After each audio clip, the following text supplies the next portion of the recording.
नमस्कार, मैं वंदना दैया प्रस्तुत हूँ आपके सामने एक स्वरचित कविता अजनबी बेटे की पुकार।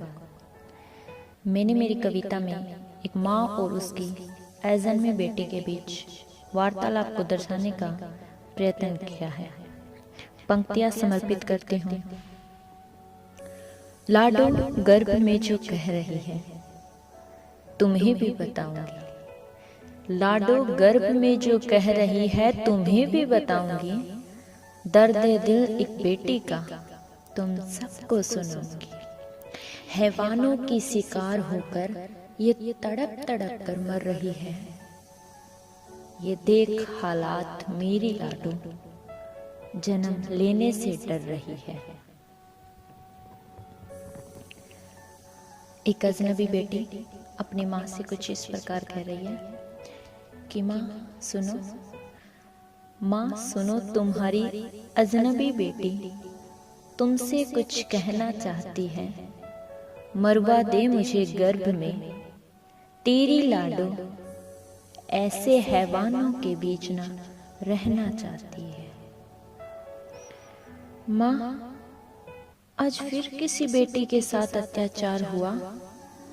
फिर जमाना बेबस और लाचार हुआ। आज फिर किसी बेटी की जुबान को काट दिया गया, हड्डी को तोड़ दिया गया, फिर उसे अधमरे हालात में तड़पता छोड़ दिया गया। माँ वो चीखी थी, वो रोई थी। माँ वो चीखी थी, वो रोई थी।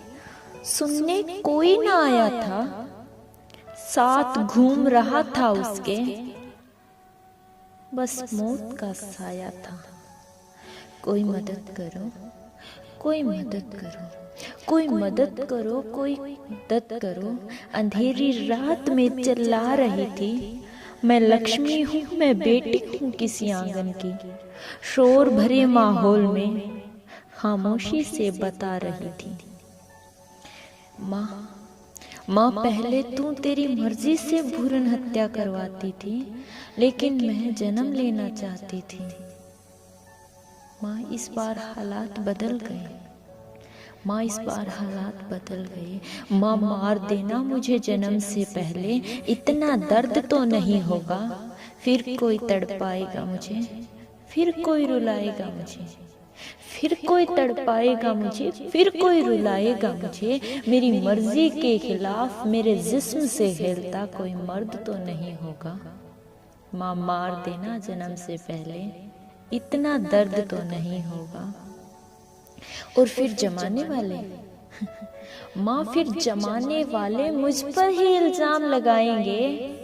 पहल आपकी बेटी ने की थी, पहल आपकी बेटी ने की, ये कहते हुए जरा ना शर्माएंगे। मरवा दे माँ मुझे, कि मरवा दे माँ मुझे, जीकर करना भी क्या है। मेरी खुद की मर्जी से मरवा दे माँ, अब तुझे जमाने से डरना ही क्या है। मेरी खुद की मर्जी से मरवा दे माँ, अब तुझे जमाने से डरना भी क्या।